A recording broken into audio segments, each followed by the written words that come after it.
नमस्कार प्रिय दर्शकों, एक बार फिर आपका स्वागत है हमारे YouTube चैनल प्राचीन ज्ञान में। प्रिय दर्शकों, आज फिर नया वीडियो नई जानकारी लेकर हम हाजिर हुए हैं। दर्शकों, आज की जो कहानी है, आज का जो प्रसंग है, तुलसी माता की व्रत कथा की कहानी है। प्रिय दर्शकों, ये कहानी बड़ी पावन पवित्र है, हर घर में सुनी जाने वाली कहानी है, हर घर की दुख पीड़ा का नाश करने वाली कहानी है। इस कहानी के बारे में शास्त्रों में ऐसा लिखा गया है कि जो मनुष्य अपने घर में इस कहानी को सुनता है तो प्रिय दर्शकों, उस घर में माँ लक्ष्मी का सदैव आगमन बना रहता है। उस घर में सभी प्रकार की नकारात्मक ऊर्जा दूर हो जाती है। उस घर में गरीबी सदा सदा के लिए दूर हो जाती है। प्रिय दर्शकों, ये कहानी बड़ी पौराणिक है, बड़ी प्राचीन कहानी है। हमारे हिंदू धर्म की संस्कृति में ऐसा बताया गया है कि तुलसी का पौधा घर में लगाना बहुत शुभ होता है, और ये बात बिल्कुल सत्य है। जिस घर में तुलसी का पौधा होता है उस घर में कभी भी नकारात्मक ऊर्जा प्रवेश नहीं करती है। जिस घर में तुलसी को पौधे की पूजा की जाती है उस घर में अन्न धन की कोई कमी नहीं रहती है। उस घर में सदैव अन्न धन के भंडार भरे रहते हैं। तुलसी की पूजा करने से जितना पुण्य मिलता है, जितना यज्ञ करने से भी नहीं मिलता है। तुलसी का पौधा ऐसा चमत्कारी पौधा होता है जो सभी प्रकार की नकारात्मक ऊर्जाओं को हमारे यहां से दूर भगा देता है और हमें सुख समृद्धि प्रदान करता है। प्रिय दर्शकों, तुलसी के बारे में हजारों वीडियो आपने देखे होंगे, हजारों पौराणिक कथाएं आपने सुनी होंगी, हजारों कहानियां आपने सुनी होंगी, लेकिन आज जो हम कहानी आपको सुनाने जा रहे हैं, ये कहानी बिल्कुल सत्य है।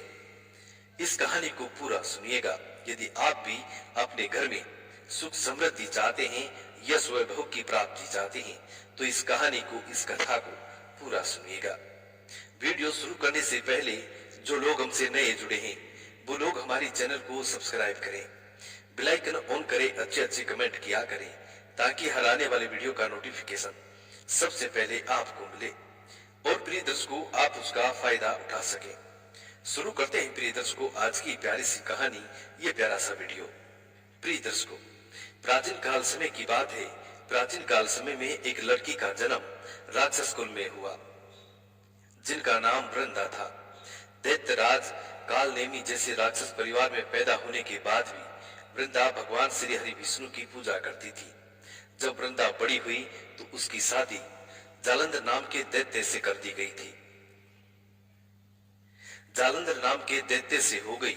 जालंधर काफी शक्तिशाली राक्षस था, जिसका जन्म भगवान शिव के तेज के कारण समुद्र में हुआ था। बलवान होने के कारण जालंधर को दैत्यों का राजा बनाया गया था।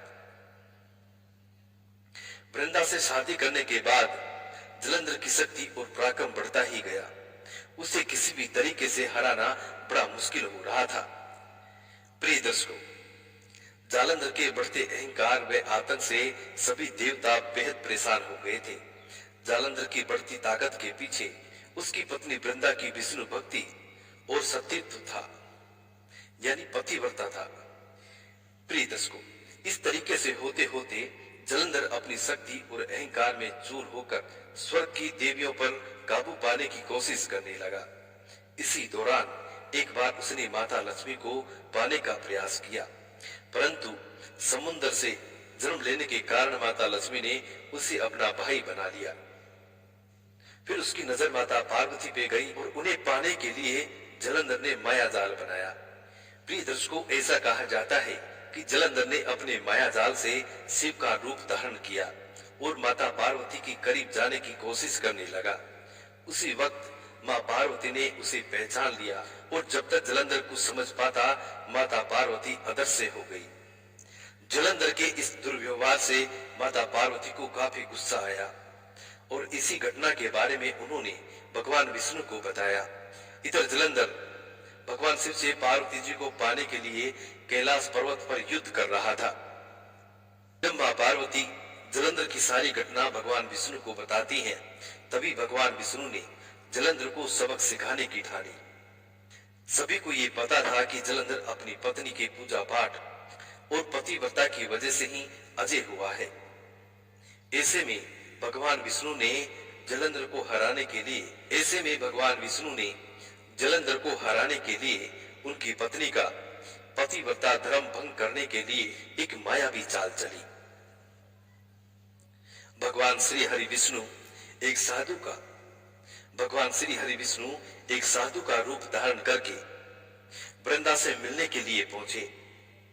उनके साथ दो मायावी राक्षस भी थे, जिन्हें देखते ही वृंदा डर गई। तभी भगवान विष्णु ने उन दोनों राक्षसों को वृंदा के सामने ही वध कर दिया। वृंदा ये सब समझ गई कि ये कोई आम व्यक्ति नहीं है। उसी पल वृंदा ने साधु से अपने पति के बारे में पूछा। साधु बने भगवान श्री हरि विष्णु ने अपनी माया शक्ति से दोनों को प्रकट किया।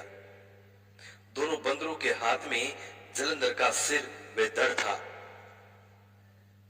जब वृंदा ये सब देखती है, दोनों बंदरों के हाथ में वृंदा के पति के सिर धड़ को देखकर वृंदा बेहोश हो जाती है। कुछ समय बाद होश आने पर वृंदा उस साधु से अपने पति को दोबारा जिंदा करने की प्रार्थना करने लगती है। वृंदा की विनती सुन उसके आंखों के सामने साधु ने अपनी माया से जलंधर के कटे हुए शरीर के हिस्से को जोड़ दिया और स्वयं उस शरीर में समा गए। वृंदा को जरा सा भी अंदाज नहीं था कि उसके साथ ऐसा छल किया जाएगा। जलंधर का रूप धारण किए श्री हरि विष्णु को वृंदा अपना पति समझकर रहने लगी।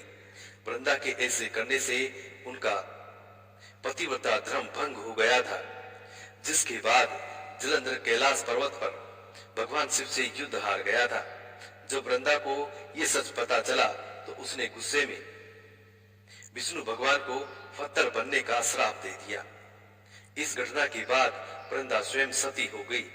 जिस स्थान पर वे भस्म हुई थी वहां तुलसी का पौधा प्रकट हुआ। ये सब घटना को देखकर श्री हरि विष्णु भगवान वृंदा की पति भक्ति से प्रसन्न हुए और उन्होंने कहा। भगवान श्री हरि विष्णु वृंदा से कहते हैं कि हे वृंदा, तुम्हारी पति भक्ति देखने के बाद तुम मुझे प्रिय लगने लगे हो। भगवान श्री हरि विष्णु और वृंदा से कहते हैं कि अब तुम सदैव मेरे साथ तुलसी के रूप में रहोगी। और भगवान श्री हरि विष्णु तुलसी को ये वरदान देते हैं कि तुम्हारे साथ तुलसी का रूप का जो भी व्यक्ति मेरी शालिग्राम के साथ विवाह कराएगा उसे 1000 गुना यश पुण्य प्राप्त होगा। जिस भी मनुष्य के घर में तुलसी का वास होगा उस घर में कभी भी ऐसे में यमदूत नहीं आएंगे। आगे और भगवान कहते हैं कि तुलसी के पौधे की पूजा करने वाले को गंगा नर्मदा में स्नान करने के बराबर पुण्य की प्राप्ति होगी।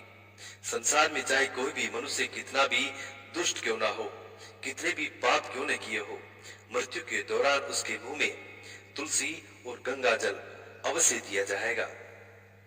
इससे वे अपने पापों से मुक्त होकर वैकुंठ धाम को आएगा। इसके अलावा जो भी व्यक्ति तुलसी व आंवला के पेड़ की छाया में पितरों को श्राद्ध करेगा उसके पितरों को मोक्ष मिलेगी। प्रिय दर्शकों, तुलसी की ये कहानी यहाँ समाप्त होती है। दर्शकों, इस कहानी से हमें ये सीख मिलती है कि छल कपट या फिर शक्ति का दुरुपयोग करने वाले व्यक्ति का विनाश होता है, उनका पतन हो जाता है। अब शक्ति चाहे कोई सी भी हो, धन दौलत होना ये भी एक ताकत होती है, शक्ति होती है। कई लोगों के पास आध्यात्मिक शक्तियां होती हैं, कई लोगों के पास इंसानों का बल होता है, कई लोगों के पास विभिन्न प्रकार की शक्तियां होती हैं। किसी भी प्रकार की यदि आपके पास शक्ति है और यदि आप उसका दुरुपयोग करते हैं तो प्रिय दर्शकों, उनका विनाश हो जाता है। व्यक्ति के पास में चाहे पावर कैसा भी हो, कोई मिनिस्टर है, कोई प्रधानमंत्री है, जो भी आपके पास में ताकत है उस ताकत का कभी भी दुरुपयोग ना करें। जितना हो सके उसका सदुपयोग ही करें। प्रिय दर्शकों, हम उम्मीद करते हैं कि आज की ये पौराणिक कहानी आप लोगों को बेहद पसंद आई होगी और इस कहानी से आप ढेर सारे लाभ उठाएंगे। मिलते हैं प्रिय दर्शकों आने वाले नेक्स्ट वीडियो में। तब तक अपना ख्याल रखें। जी नमस्कार।